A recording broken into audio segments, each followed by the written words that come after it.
presidente do Banco Central, que está sendo pressionado a rever a taxa de juros, foi ao Roda Viva da TV Cultura. Foi lá conceder uma entrevista longa, detalhada, né? E na hora que ele sai dali, bicho, se torna oficial, viu? O Brasil tem dentro do Banco Central um opositor ao governo eleito. Talvez o maior opositor que o governo tem nesse momento.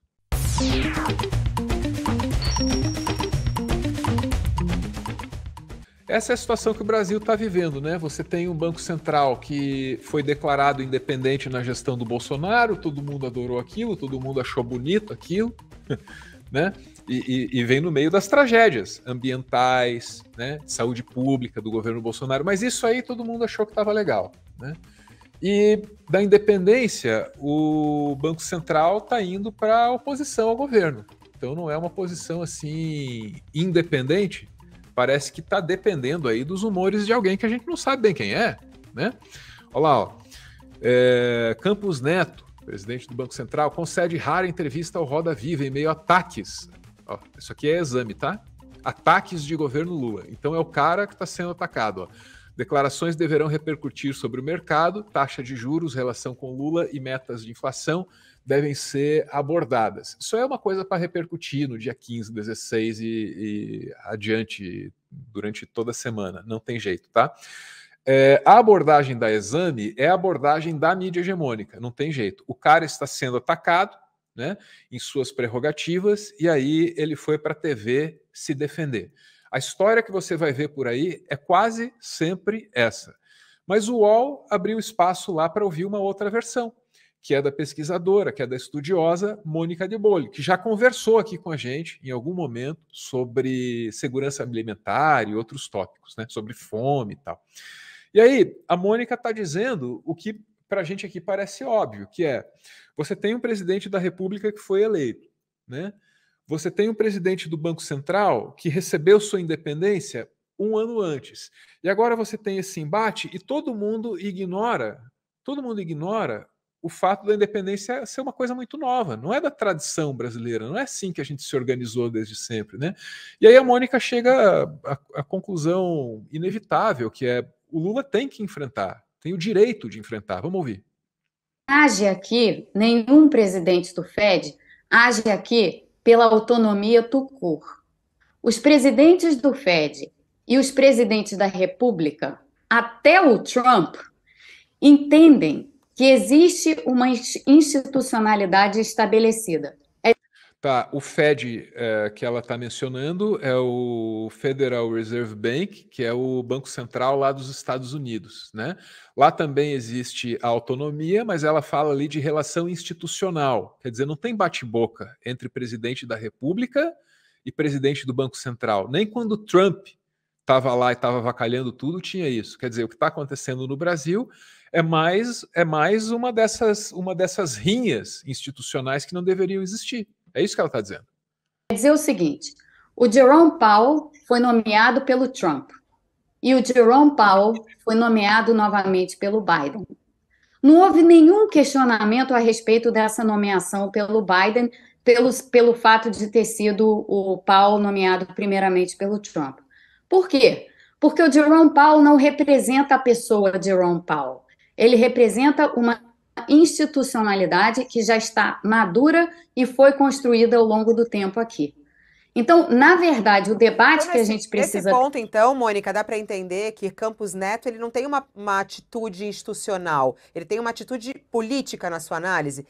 Como tudo que veio do Bolsonaro, né? Tudo é pessoal, nada é institucional, tudo é paralelo, nada é oficial. Desculpa, o presidente do Banco Central, ele se comporta como qualquer outro bolsonarista nesse momento.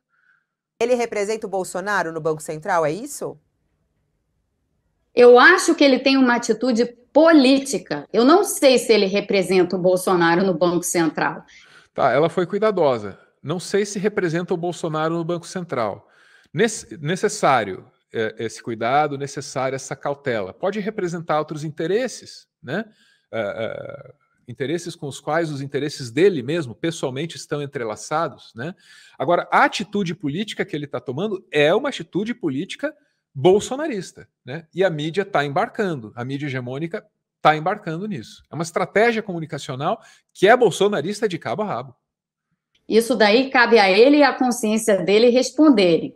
O que eu acho é, voltando a um ponto que nós fazíamos aqui inicialmente, do momento em que ele se apresentou numa entrevista com objetivos políticos, como foi o que ele fez ontem no Roda Viva, ele não foi lá representando a institucionalidade Banco Central.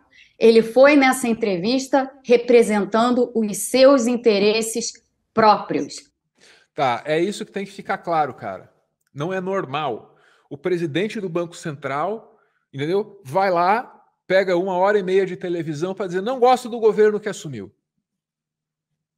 Esquisito isso ou não?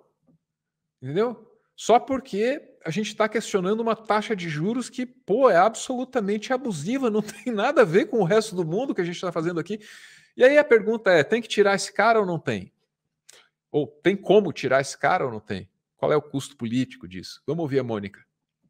Campos Neto tem que sair da presidência do BC?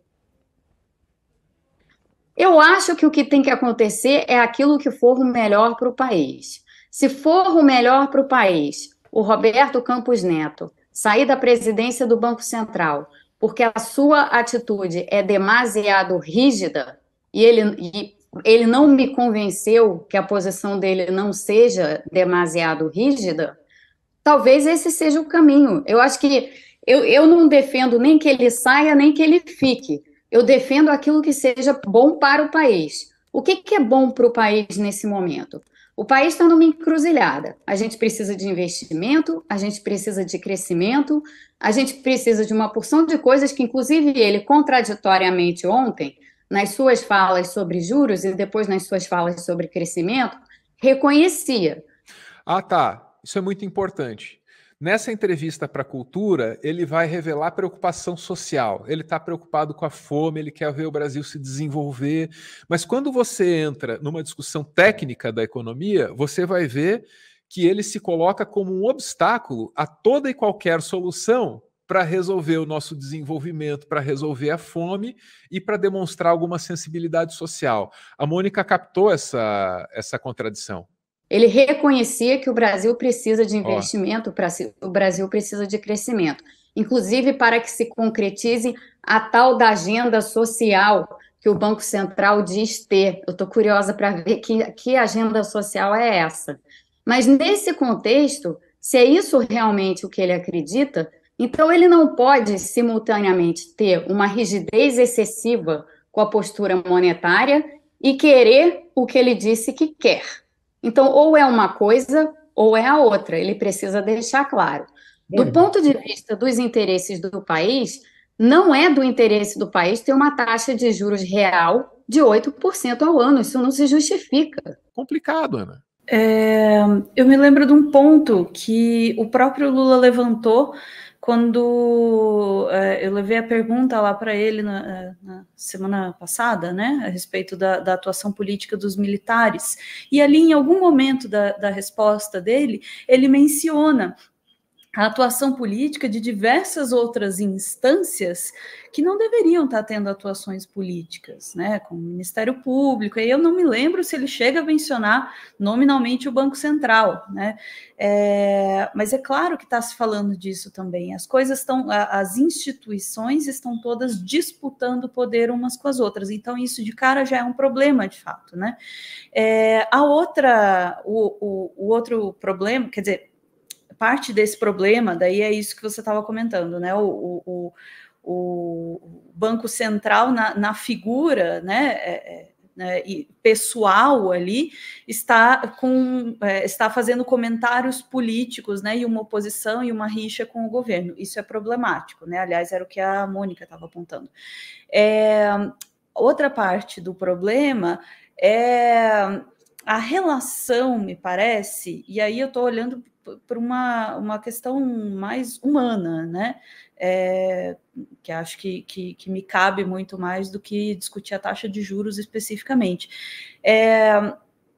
Quando o mercado, essa instituição etérea, né, mas ao mesmo tempo tão poderosa. O mercado se emociona e fica muito chateado e muito preocupado quando o presidente diz que tem que acabar com a fome no país, mas não fica preocupado com gastos no cartão corporativo, não fica preocupado com mortes pela pandemia, não fica preocupado com tentativa de golpe de Estado. Nada disso preocupa o mercado fica de boa, está feliz, está contente. Mas aí falou de, olha, a gente precisa aqui conversar, porque as pessoas precisam comer, a gente precisa ter uma situação econômica que permita isso. Ah, não, peraí, aí não pode mexer com o mercado, não rela em mim. Não encosta em mim, ninguém mexe, ninguém toca na mão invisível do mercado. É extremamente preocupante. E aí você tocou num ponto muito interessante. Nessa rixa, a mídia hegemônica mais tradicional, ela está tomando o partido do mercado. E é isso que a gente quer dizer quando a gente fala de, olha, vamos entender aqui como é que está funcionando as formas de comunicação nesse país e o que isso significa. Né? Quais são os interesses que sustentam... veja, não estou dizendo mídia hegemônica tem que parar de existir, mas você tem que entender quais são os interesses que sustentam determinadas mensagens e quais sustentam outros determinados tipos de mensagem. E por que é importante que a gente tenha pluralidade? Porque se você só escutar a opinião de quem está do lado das forças econômicas, é só a opinião das forças econômicas que você vai ouvir.